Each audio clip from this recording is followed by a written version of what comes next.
ایک دن شاہ جہاں بادشاہ شکار کے لیے نکلے تو ایک زخمی ہرن کا پیچھا کرتے ہوئے اپنے ساتھیوں سے بچھڑ گئے۔ ہرن بھی ہاتھ نہ آیا۔ اس وقت دوپہر ہو گئی تھی، ساتھیوں کا دور دور تک کہیں نشان نہ تھا۔ بادشاہ کو سخت پیاس لگی تھی۔ اتنے میں ان کی نظر بڑ کے ایک درخت پر پڑی جس کی چھاؤں کے نیچے ایک گڈریا اپنی بھیڑ بکریوں کے ساتھ بیٹھا تھا۔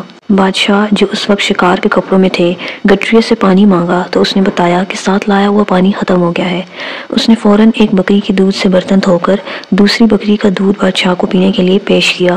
شاہ جہاں کو گڈریے کی یہ بات بہت پسند آئی اور اس نے گڈریے سے کاغذ مانگا۔ جنگل میں بھلا اس گڈریے کے پاس کاغذ کہاں؟ بادشاہ نے بڑ کا ایک پتا توڑ کر اس پر خنجر کی نوک سے کچھ لکھا اور گڈریے کو دیتے ہوئے بولا، یہ لو اپنا انعام، ہم نے تمہیں 2 گاؤں جاگیر میں دیے ہیں۔ جمعے کو یہ پتہ لے کر جامع مسجد دلی آ کر ہم سے مل لینا۔ گڈریا خوش ہو کر گھر لوٹ گیا۔ اپنی کمبل زمین پر ڈال کر وہ پتا اس پر رکھ دیا اور بکریاں بند کرنے لگا۔ ایک بکری جو ادھر سے آئی تو اس نے وہ پتا منہ میں اٹھا لیا اور گڈریے کے پہنچنے سے پہلے ہی چڑھ کر گئی۔ گڈریے کو بڑا دکھ ہوا اور وہ یہ کہتا ہوا جنگل میں چلا گیا کہ بکری 2 گاؤں کھا گئی۔ اس نے کھانا پینا سب چھوڑ دیا، بس ہر وقت یہی رٹ لگا رکھی تھی کہ بکری 2 گاؤں کھا گئی۔ آخر جمعے کا دن آن پہنچا۔ گڈریا اپنے گاؤں سے نکل کر دلی کی طرف چل پڑا۔ چلتے چلتے دوپہر ہو گئی۔ بکری 2 گاؤں کھا گئی کی رٹ لگاتے ہوئے وہ جامع مسجد میں داخل ہوا تو اس نے دیکھا کہ تمام نمازی ہاتھ اٹھائے دعا مانگ رہے ہیں۔ اس نے بادشاہ کو بھی دعا مانگتے دیکھا تو ایک دم چیخ پڑا، داتا چھپڑ پھاڑ کر دے گا تو لوں گا، اور یہی کہتے ہوئے بھاگ نکلا۔ بادشاہ نے نماز کے بعد اسے بہت تلاش کروایا مگر وہ نہ ملا۔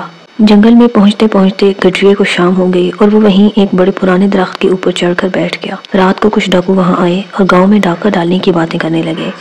گڈریے نے انہیں ٹوکا اور بولا، چوری کرنا بری بات ہے اور یہ گاؤں بھی تو غریب ہے، تمہیں پیسہ ہی چاہیے تو اس درخت کے نیچے کھودو، میں نے اپنے بڑوں سے سنا ہے کہ یہاں پرانا خزانہ دفن ہے۔ یہ کہہ کر وہ گاؤں کی طرف داتا چھپڑ پھاڑ کر دے گا تو لوں گا کی رٹ لگاتا ہوا چلا گیا۔ ڈاکوؤں نے بڑی بحث کے بعد زمین کھودی تو وہاں سے سچ مچ 2 برتن نکلے جن میں سانپ اور بچھو بھرے ہوئے تھے۔ یہ دیکھ کر ڈاکوؤں کو بہت غصہ آیا اور وہ برتن اٹھا کر گاؤں کی طرف چل پڑے۔ ایک چوپڑے سے گڈریے کی آواز آ رہی تھی۔ انہوں نے وہ دونوں برتن اس کے آنگن میں الٹ دیے تاکہ سانپ بچھو اسے ڈس لے، لیکن ان میں سے اشرفیاں گرنے لگیں۔ سارا گاؤں اشرفیوں کی آواز سے جاگ گیا اور ڈاکو سر پر پاؤں رکھ کر بھاگ گئے۔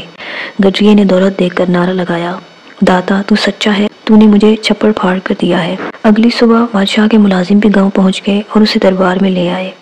گڈریے نے بادشاہ کو پورا واقعہ سنانے کے بعد انعام لینے سے یہ کہہ کر انکار کر دیا کہ جب آپ بھی ہاتھ پھیلا کر اسی سے مانگتے ہیں جو سب کا داتا ہے تو پھر میں بھی کیوں نہ اسی سے مانگوں، آپ نے دیکھ لیا کہ اس نے مجھے میرا انعام بھی دے دیا ہے۔